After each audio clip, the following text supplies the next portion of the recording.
me vendo? Tá legal? Tá melhor? Porque eu praticamente não tô me vendo mais, tá meio estranho, mas vamos lá.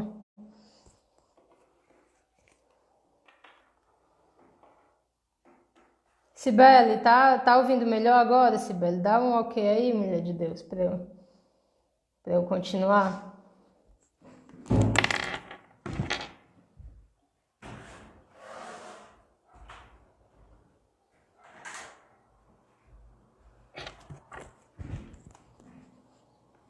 Pronto, melhorou, né? Então vamos lá.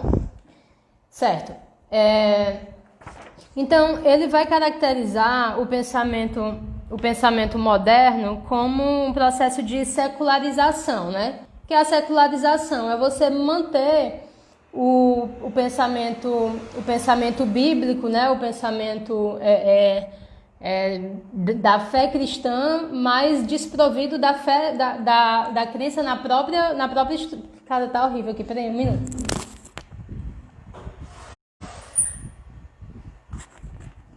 Desculpa, pessoal. Mas manter uma fé na própria estrutura escatológica de realização de uma sociedade perfeita, né? Isso vai ser uma das características, né, que vai manter a modernidade. Então, o Léo Strauss, ele tinha uma correspondência com um outro filósofo, que era o Eric Fögling, que eles viam muito a questão da modernidade, das ideologias da modernidade como religiões seculares, né? Então mantinha algo da religião, mas desprovido de uma fé religiosa, né? Então, assim, não vou entrar aqui nas características da modernidade que eu já tracei na aula passada, né? Vocês podem assistir o vídeo anterior. Eu já vou entrar em alguns aspectos importantes de uma maneira bem sucinta, porque eu também já falei do pensamento do Maquiavel e do Hobbes, né? Então, o Maquiavel, ele vai questionar todo o sentido da filosofia política tradicional, que buscava uma ordem melhor, que buscava uma noção de virtude, né? Ele vai colocar isso em questão, e ele vai colocar isso em questão com muita consciência do que está fazendo, né? Ele se opõe ao idealismo político da antiguidade, e ele formula aquilo que a gente considera como realismo político, né? Então você não deve buscar mais uma política como aquilo que deve ser, mas deve pensar a política como ela é de fato, né? Então a coisa do realismo político.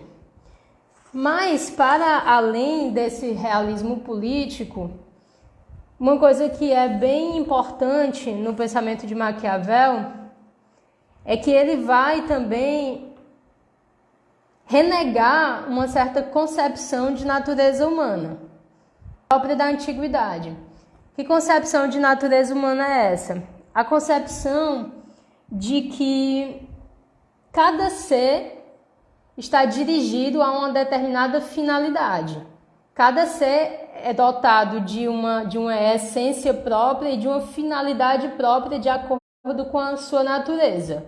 Então, um gato, ele faz coisas de gato, ele tem uma finalidade de gato. Um ser humano, ele tem uma natureza humana, e essa natureza humana lhe dá uma certa perfectibilidade humana, que é o ideal humano que ele tem que atingir. Então, como nós somos seres racionais, seres espirituais, né, além de seres corpóreos, né, então a nossa meta ela é muito elevada. Então, existe uma noção de finalidade humana na antiguidade que diz respeito a essa compreensão do ser humano como um ser espiritual. Então, existe uma categoria que eu diria que é até fundamental para entender essa aula, que é a noção de telos. Qualquer dia eu vou conseguir organizar tudo bem bacaninha aqui, começar a dar aula com quadro e tudo, para escrever essas palavras, por enquanto vai do jeito que dá mesmo, né? Mas assim, telos é uma palavra grega que significa finalidade, fim. De telos vem a palavra teleologia, né? Então, a ideia de que existe uma finalidade inerente às coisas. Então, a ideia de cosmos, né? A ideia de cosmos, ela já é perpassada por uma ideia de ordem, por uma ideia de finalidade. As coisas não estão no caos, não é o caos, é a ordem. Por que é a ordem? Porque ela está perpassada por uma ideia, ela está norteada por um logos. Então, esse pensamento grego que sustenta a política, que sustenta a ética em uma ordem maior, ela vai ser deixada de lado, né? Então, assim, esse distanciamento da transcendência, ele vai marcar muito a modernidade em todos os aspectos. Quando a gente estuda lá as coisas bem simplesinhas, os esquemazinhos de história, né? A gente vê que na modernidade você tem uma passagem da perspectiva teocêntrica para a perspectiva antropocêntrica, né? Então a modernidade, ela é caracterizada por um olhar voltado para o homem, né? Para a capacidade humana enquanto ser racional. Então a categoria fundamental da modernidade é a subjetividade, é o sujeito, é a racionalidade, é a razão, de modo que tudo vai ter que ser fundamentado ali no homem. Entende a diferença? Para usar uma linguagem que um professor meu de filosofia usava, né? Que é uma linguagem bem esquisita. Da antiguidade para a modernidade, você passa de uma perspectiva cosmocêntrica objetal para uma perspectiva antropocêntrica subjetal. Você sai do cosmos para o homem, você sai de Deus para o homem. E você busca fundamentar tudo a partir do homem, né? Então, é essa redução que vai caracterizar a modernidade. Claro que dizer isso não significa que a gente esteja criticando totalmente a modernidade, porque esse momento da razão ele é muito importante. Mas dentro desse contexto que eu estou tentando mostrar do Léo Strauss, né? Tentar mostrar que essa compreensão da natureza humana, da forma como começa na modernidade, nesses filósofos específicos que ele falou, perde essa noção de que o homem tende a uma perfeição, de que eu como ser humano eu preciso ter um ideal alto, elevado e persegui-lo, e a minha comunidade, a minha sociedade, a minha política, ela também deve almejar essa perfeição, essa virtude. Então, se na antiguidade a virtude ela era um norte, né? Ela era aquilo que norteava as políticas e tudo, na modernidade não vai acontecer mais isso. Então, há essa redução, né? É como se a gente baixasse o olhar, né? Então, a modernidade, ela baixa o olhar, ela tira o olhar do céu de alguma maneira, né? Então, nessa rejeição da filosofia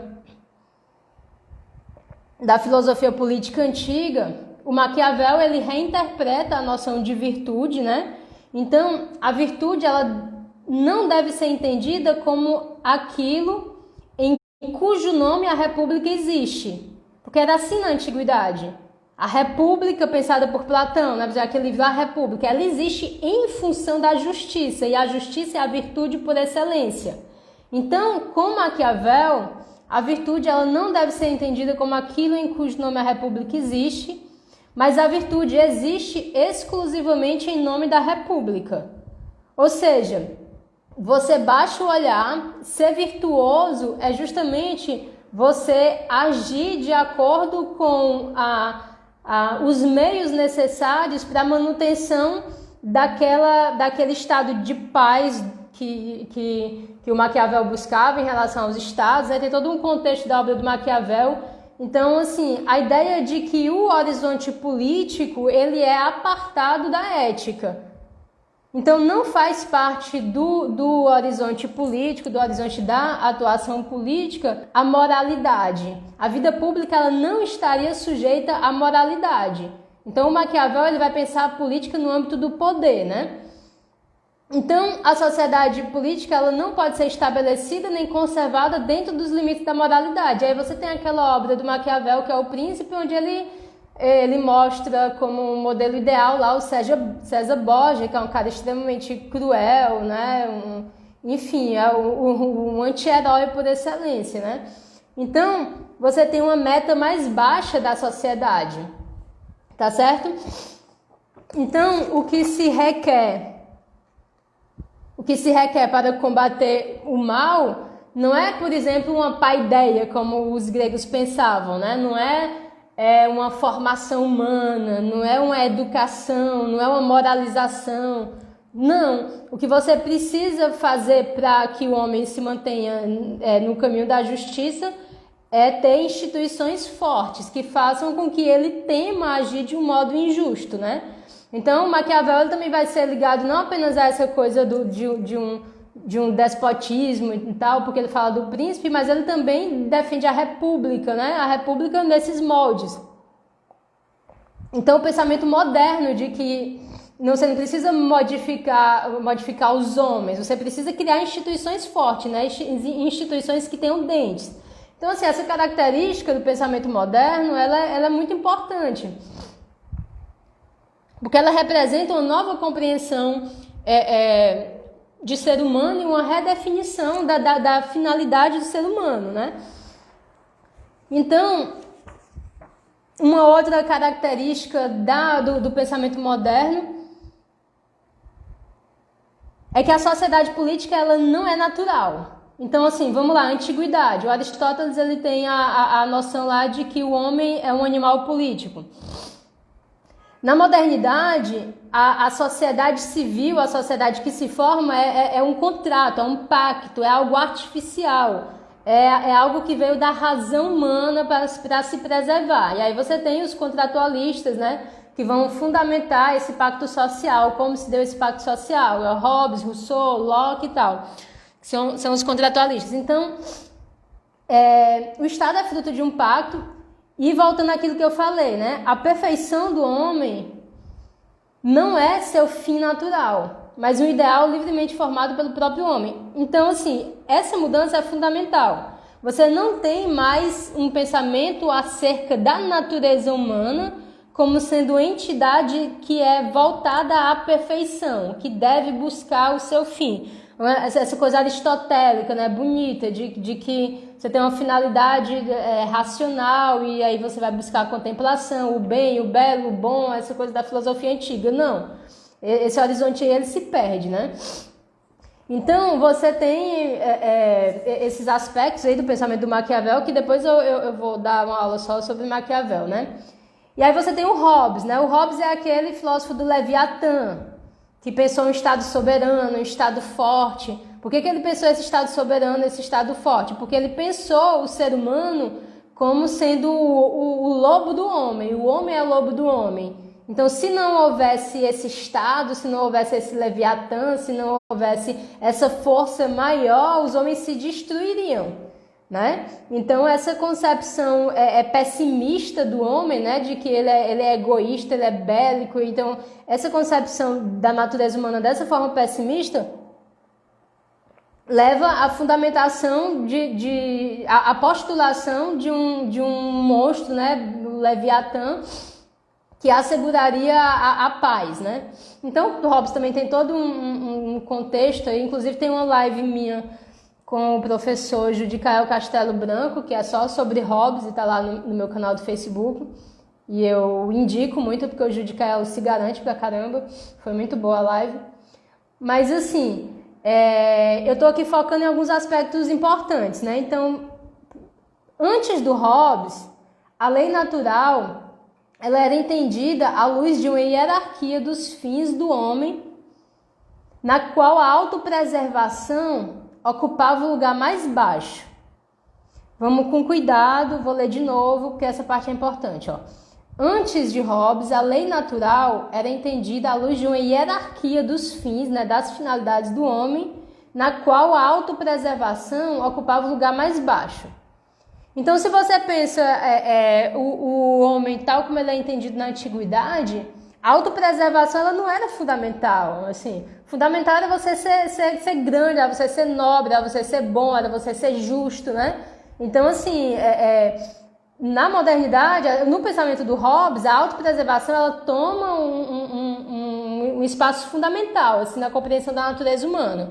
Então, o ser humano ele quer primordialmente se conservar. Então, ele entende a lei natural exclusivamente em termos de autopreservação. Então, vamos lá, o que é que eu estou querendo mostrar para vocês? Estou querendo mostrar para vocês, principalmente, que os gregos eles entendiam a natureza humana de uma maneira muito mais abrangente.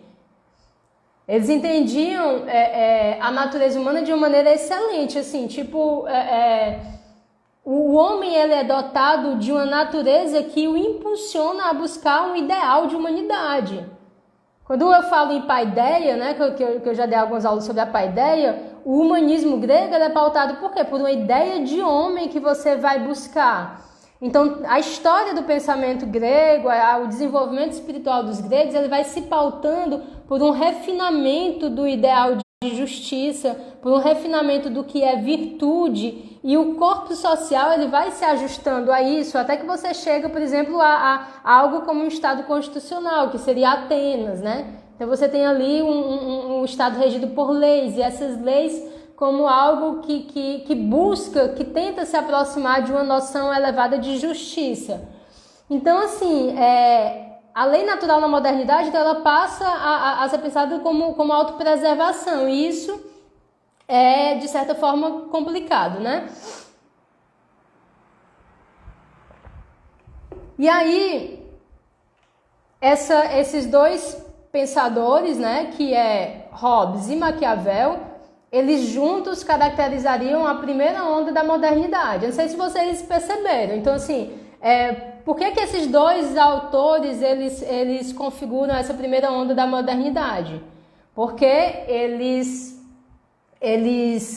redefinem a filosofia política, eles transfiguram a filosofia política, eles transformam a noção de lei natural, né? Então você tem uma espécie de rebaixamento da concepção de natureza humana, mas quando você tem esse rebaixamento da concepção de natureza humana, você também tem a possibilidade concreta de efetuar uma certa ordem social, ideal dentro de um patamar mais baixo, né? Que seria uma certa coesão social, a manutenção de um Estado, né? O que está em jogo aí, que é marcante, então, é o processo de secularização mesmo, é um distanciamento da transcendência, né? Então, foi isso que eu tentei mostrar. Então, você tem essa primeira onda, que é o Hobbes e o Maquiavel. A segunda onda seria o Rousseau. E aí, como eu falei no começo, eu vou destacar aqui dois momentos diferentes do pensamento do Rousseau, apontando para duas linhas de influência diferentes. Então, assim, um primeiro aspecto do pensamento do Rousseau. O primeiro aspecto do pensamento do Rousseau é o mais bacaninha, é o mais legal, assim, que eu acho mais interessante, ou que eu não tenho tanta tanta ojeriza como o outro, né, por conta de alguns desdobramentos políticos. Mas, assim, esse primeiro pensamento do Rousseau, que eu vou tentar destacar aqui, é o que tenta resgatar essa noção de virtude. Então, assim, o Rousseau ele vai criticar essa perda da noção de virtude, né, na modernidade, só que ele não vai conseguir resgatar a noção de virtude antiga. Por que ele não vai conseguir resgatar a noção de virtude antiga? Porque ele está preso à modernidade, ao seu conceito de estado de natureza, né? Vocês vão entender isso. Então, tem uma frase do Rousseau, né, que eu também citei na live passada, e eu parei aqui, então agora que eu estou chegando aonde eu parei na live anterior, né? Então, toda essa meia hora anterior foi uma revisão. Então, assim, o Rousseau ele vai citar, ele tem a seguinte frase: os políticos antigos falavam sem cessar de costumes e virtudes. Os nossos só falam de comércio e de dinheiro. Então, o Rousseau, ele tem uma certa nostalgia dessa questão da virtude, né? Então, ele lança um protesto em nome da virtude genuína, e não da virtude da república, tal como a gente pensou com Maquiavel. Não é a virtude de servir ao Estado, não é simplesmente a virtude de ser cidadão, não é uma virtude mais ligada à bondade da natureza, digamos assim. Então, essa sutileza do Rousseau faz com que ele tenha muita influência no movimento romântico, né? Então, Rousseau ele se opôs tanto à monarquia absoluta quanto ao comercialismo utilitarista das repúblicas modernas, né? Não obstante, ele não foi capaz de restaurar o conceito clássico de virtude, que era aquele que eu falava, né? Virtude em grego areté, essa noção ela se perde, ela não é recuperada ainda. Então, não obstante, ele não consegue restaurar o conceito de virtude como fim natural do homem, ou seja, qual era a concepção clássica de virtude? Finalidade natural do homem. O homem tende ao bem, o homem tende ao bom, o homem tende ao belo, ele tende à perfeição. É natural do ser humano, faz parte da natureza dele tender a se elevar, a buscar o bem, o belo, o bom, né? Então, essa é a concepção de natureza humana que se perde, né? Isso é muito importante para o que eu quero chegar depois, né? A instrução do que eu estou, digamos assim, do que eu queria resgatar de alguma forma, que é um pensamento humanista, né? Então, mas enfim, depois a gente faz essa ponte. Então, Rousseau não é capaz de restaurar o conceito clássico de virtude como fim natural do homem, como perfeição da natureza do homem. Por quê? Porque essa noção de virtude dele vai estar preso à noção de estado de natureza. Então, o Rousseau, ele vai pensar uma coisa meio mítica, que é aquela história lá do bom selvagem, né? Ele vai pensar num estado de natureza onde o homem era bom, né? Ou seja, mas vê aqui a diferença, vê como é interessante. O Rousseau, ele tem, então, essa nostalgia da virtude, mas enquanto os gregos pensavam que a natureza humana é dotada de um telos, de uma finalidade que faz com que o homem busque se elevar, ou seja, é como se você olhasse para frente, para cima, para adiante. O Rousseau, ele vai pensar que essa bondade do homem, essa virtude do homem, estaria em um estado de natureza. Um estado que subjaz a civilização, que subjaz a sociedade, que está aquém, que está abaixo, né? Então, a ideia do bom selvagem. Então, assim, você não tem essa ideia do tornar-se melhor, a não ser um tornar-se como um retorno a um estado de natureza. Então, é diferente. Você não tem a ideia de telos, de teleologia, de finalidade, de busca de perfeição, né? Então, você tem uma coisa meio mística e nostálgica de passado. Entende a diferença? Então, uma coisa é um ideal de projeção, de conquista, né? Outra coisa é uma nostalgia de um certo estado de natureza. Bom,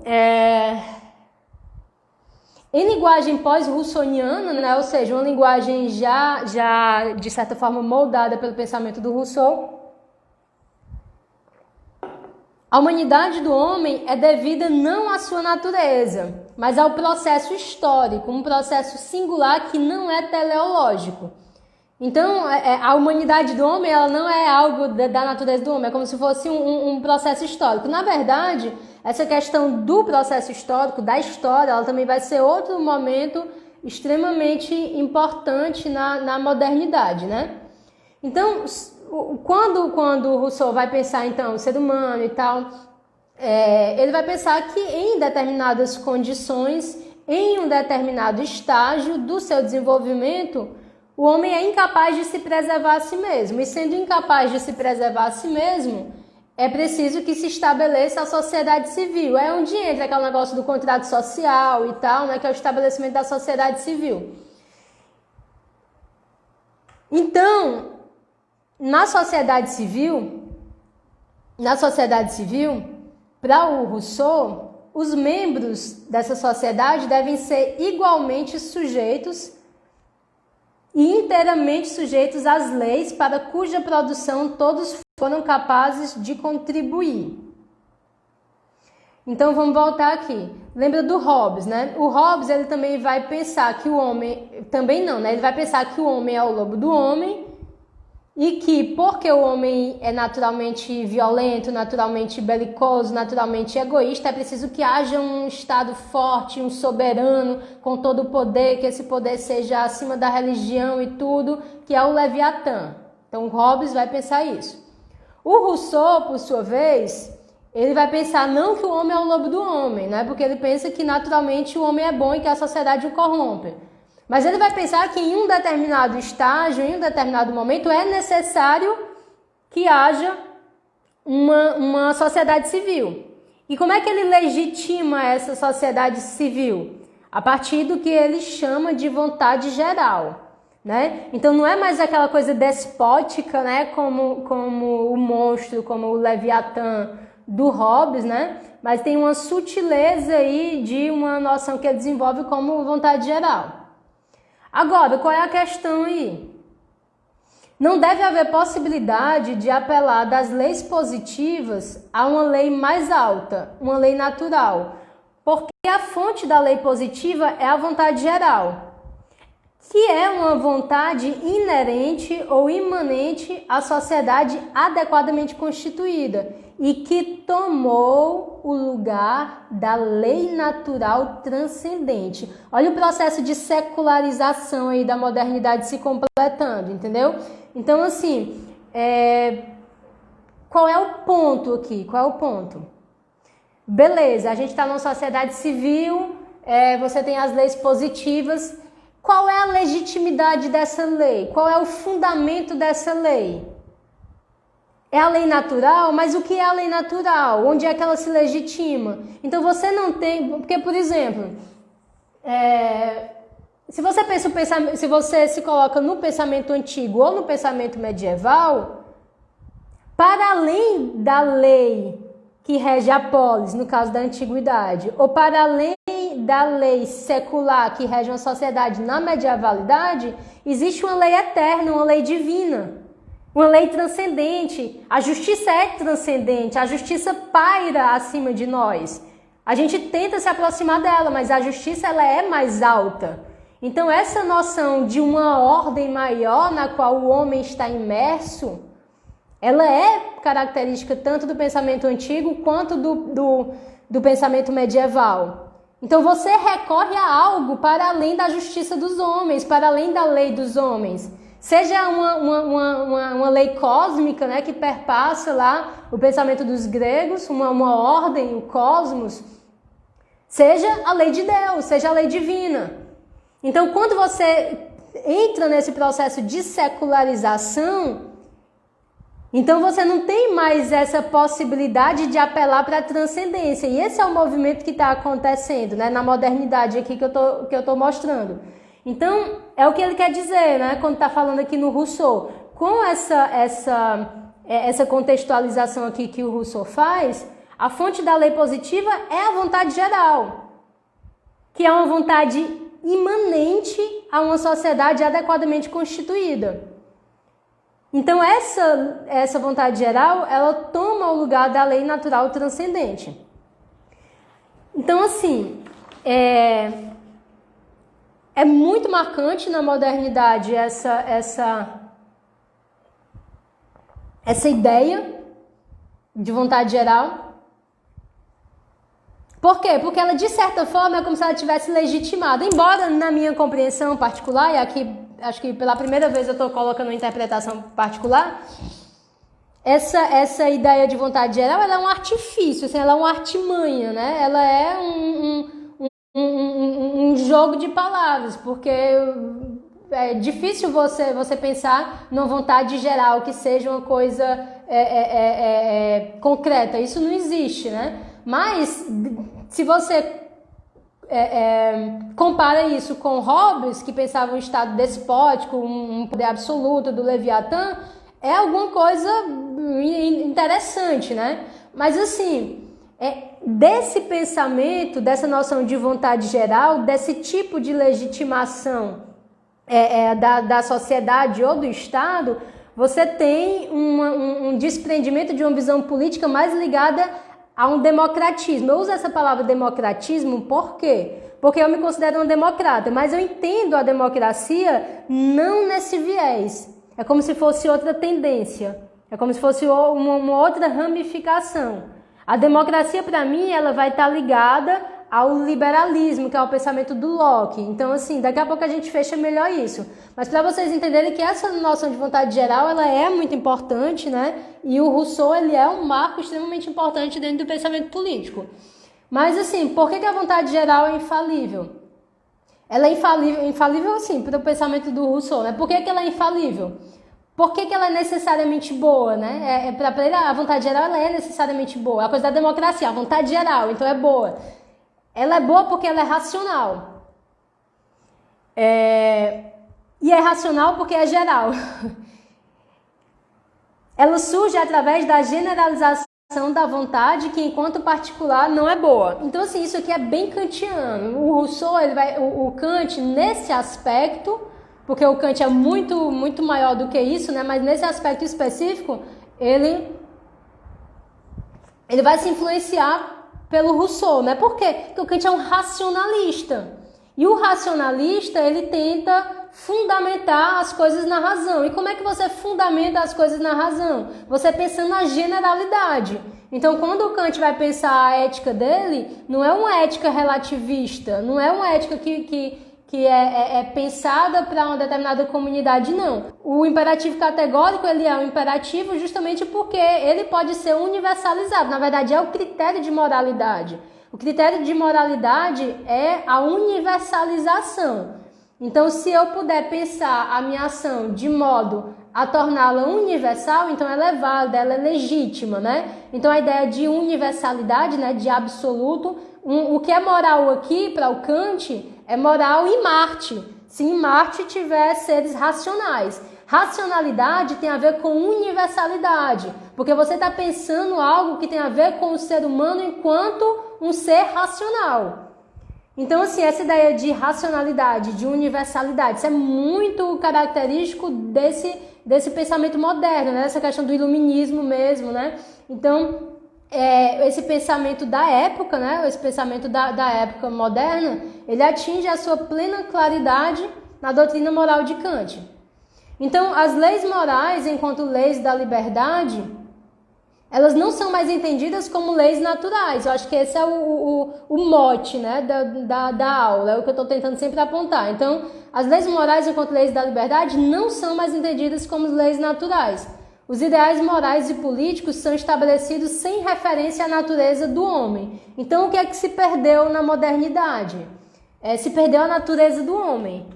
Então, a natureza do homem tal como ela era pensada, tanto no pensamento clássico quanto no pensamento medieval, né? O ser humano tem uma natureza que o dota a busca da perfeição, né? Que o insere, o homem é inserido dentro de uma ordem maior, né?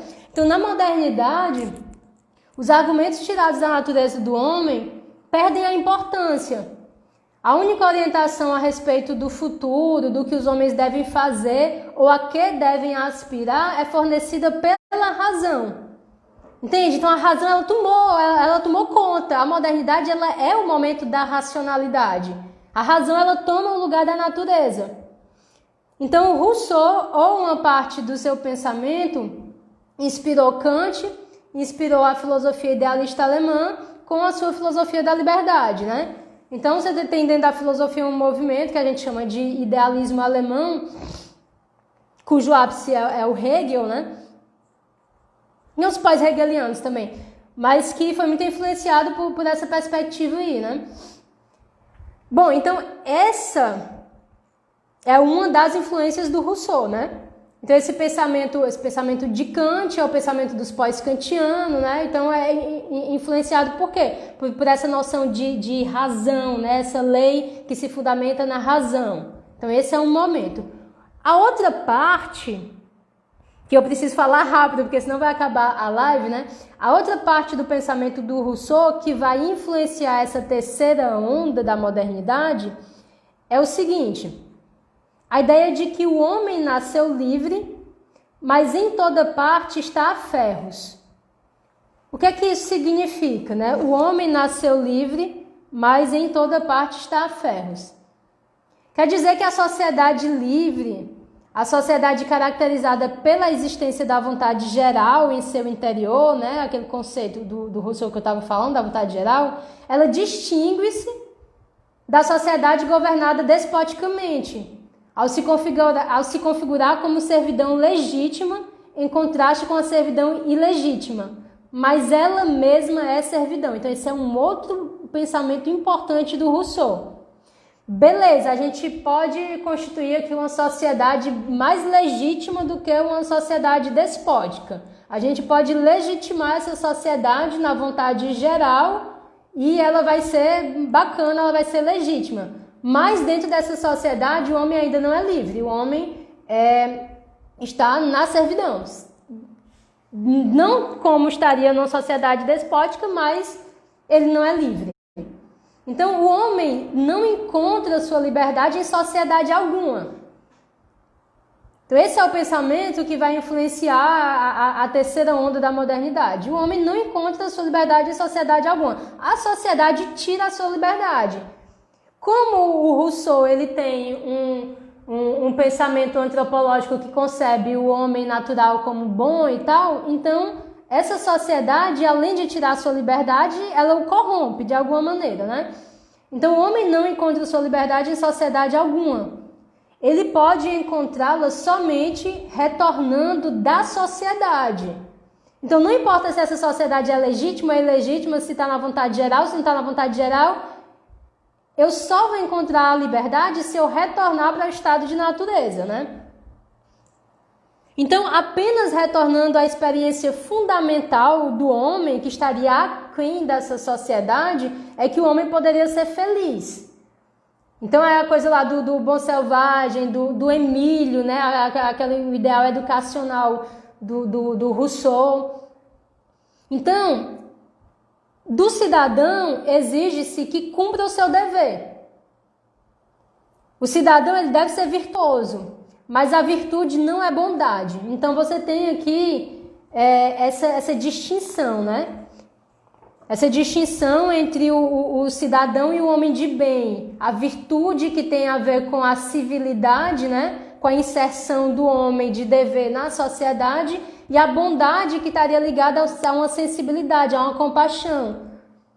Então, a bondade ou a sensibilidade, a compaixão sem o sentido de dever ou obrigação, seria para o Rousseau o apanágio do homem natural, do homem que vive nas fronteiras da sociedade sem fazer parte dela. Então, vocês notam aqui que esse elemento ele vai influenciar também o romantismo. O romantismo alemão e o romantismo literário, o romantismo no sentido geral, né? Então, o romantismo, em certo sentido, ele foi um movimento iniciado por Rousseau. Então, agora eu vou entrar e começar a me preparar para finalizar a aula, entrar na terceira onda da modernidade, que é o Nietzsche. Como é que a gente vai entender essa história aí do Nietzsche? Então, vamos voltar aqui. O Rousseau, ele nos colocou frente a frente com a antinomia entre a natureza de um lado e a sociedade civil, a razão, a moralidade e a história do outro lado. De tal modo que o fenômeno fundamental se torna o beatífico sentimento de existência. Então você tem aqui uma antinomia, você tem um conflito no Rousseau entre o homem natural, um sentimento bom da existência natural, e do outro lado o homem social, né, a civilização, a razão, a moralidade, a história. Então, assim, você tem um conflito, uma antinomia. A terceira onda da modernidade, ela vai se constituir por um novo sentimento de existência. Esse sentimento é a experiência do tempo e da angústia, em vez da harmonia e da paz. Então, se para o Rousseau havia essa nostalgia do homem natural, né? De um sentimento beatífico da existência, na terceira onda você vai ter esse apelo à existência, o existencialismo, essa sensação da existência, mas essa sensação é trágica. Essa sensação é angustiante. Então, no lugar de retornando à natureza, você encontrar harmonia e paz, retornando à natureza, você encontra angústia, desarmonia, desassossego, é o sentimento trágico da existência, né? E aí a gente chega no Nietzsche. Então, o sentimento histórico, o sentimento da existência e o sentimento da história seria necessariamente trágico.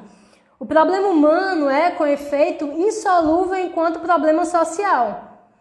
Como disse Rousseau estava certo, é insolúvel. Por quê? Porque na sociedade a gente não é livre, na sociedade a gente não é feliz, a gente só seria feliz no estado de natureza que a gente não pode alcançar. Beleza, para o Nietzsche também é assim, só que é pior, é um pouquinho pior, porque não há fuga do humano para o natural. Não há possibilidade de felicidade genuína ou o mais alto que o homem é capaz de alcançar não tem relação nenhuma com a felicidade. Então, aqui é Nietzsche na veia, né? É o sentimento trágico da existência. Então, o século que vai de Rousseau a Nietzsche é o século do sentido histórico. Nietzsche sugere, então, que até ele a essência da história havia sido mal compreendida. Então, você tem lá no Rousseau a ideia de história, você viu que o Rousseau ele vai influenciar os kantianos, os pós-kantianos, o Hegel e tal, essa noção de história, ela vai ficar bem acabada no Hegel. O Hegel ele pensa a história, né? Então, só falar um pouquinho aqui no Hegel, porque o Nietzsche ele é o anti-Hegel, tá? O Nietzsche ele não pensa como Hegel. Então, como é a coisa para o Hegel? Para Hegel, o processo histórico era um processo racional e razoável. Um progresso que culminava no estado racional. Estado, racionalidade, projeto da modernidade. O Hegel está totalmente imerso nesse projeto da modernidade, né? O estado pós-revolucionário. O cristianismo, né, para o Hegel, seria a religião verdadeira ou absoluta, mas o cristianismo, para Hegel, consiste na reconciliação da religião cristã com o mundo, com o século, na sua completa secularização. Um processo iniciado com a Reforma, continuado pela Ilustração e finalizado no estado pós-revolucionário, que é o primeiro estado baseado no reconhecimento dos direitos do homem. Então, no caso de Hegel, haveria, então, esse processo de secularização consolidado, que foi o que eu comecei a falar lá no iníciozinho da aula, que caracteriza a modernidade, né? Essa coisa de você trazer a transcendência, você colocar, né? Concretizar, né? Então, o que é a história para o Hegel é o absoluto agindo na história, né? A concretização do absoluto. Então, no caso de Hegel, somos com efeito compelidos a dizer que a essência da modernidade é o cristianismo secularizado, porquanto a secularização é a intenção consciente e explícita de Hegel. Então, para Hegel, existiria um ápice ou um fim da história. E aí, assim, não vou falar disso agora, mas quem foi que leu Hegel? Marx. Então, Marx ele tem um sentimento teleológico da história, escatológico, né? Ele vai pensar no fim da história, num ápice, né? Mas ele vai pensar em termos não transcendentes. A dialética do Marx é uma dialética materialista, é o materialismo histórico dialético. É uma outra história, né? Mas ele usa o Hegel, ele bota o Hegel de cabeça para baixo.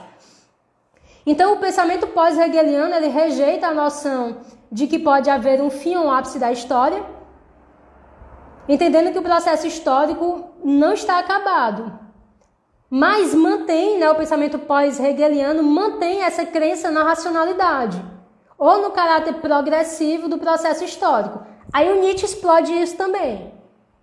Aí o Nietzsche vai dizer, não tem isso de processo racional, progresso histórico, não tem nada disso.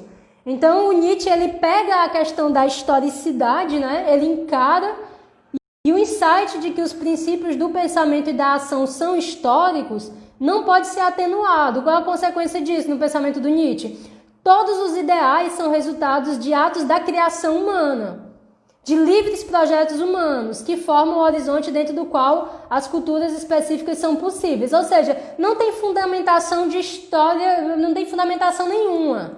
Né? Tudo são projetos humanos, tudo são efetivações da vontade de poder. Então, todos os ideais conhecidos, para o Nietzsche, alegaram ter um fundamento objetivo. Mas o Nietzsche vai dizer, balela, não tem fundamento nenhum.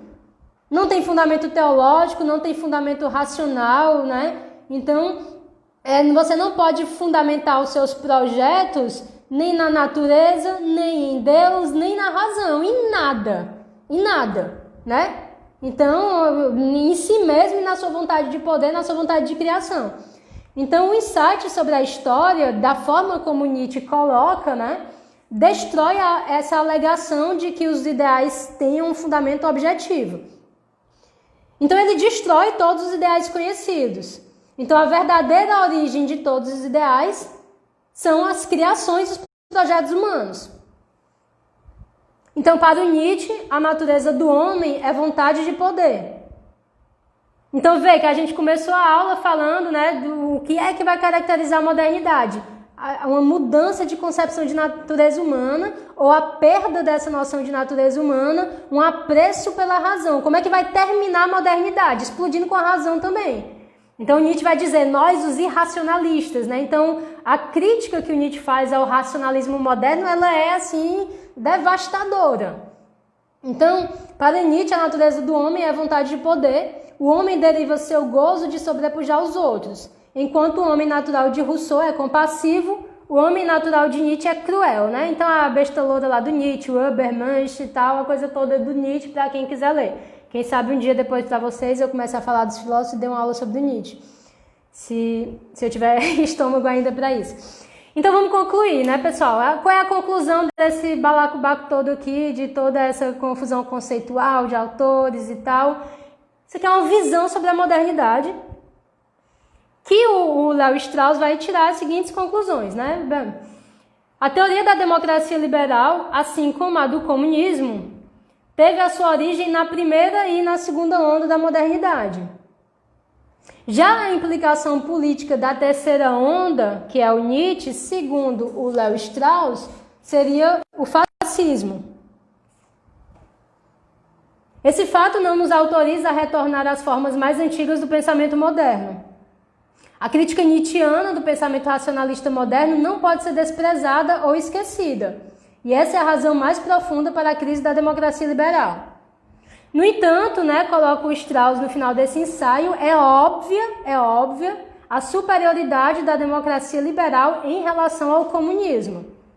Isso é óbvio para ele. E acima de tudo, e aí eu encerro, isso aqui é fundamental para mim, assim, tem muito a ver com o que eu penso, com o que eu estudo e com o que eu quero escrever ainda.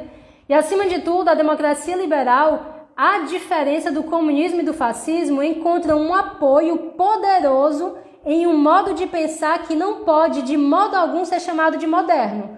O pensamento pré-moderno da nossa tradição ocidental. Então, o que é que o Strauss está dizendo aqui? A democracia liberal se apoia na nossa tradição ocidental. Se a democracia liberal não encontrar essa tradição ocidental, então a gente está na crise moderna, então o futuro é o Nietzsche e o negócio está ruim mesmo. Então era isso, pessoal. Agradeço aí demais pela paciência num domingo à tarde vocês ouvirem todas essas lucubrações aqui, viu? Um abraço para vocês. Deus abençoe.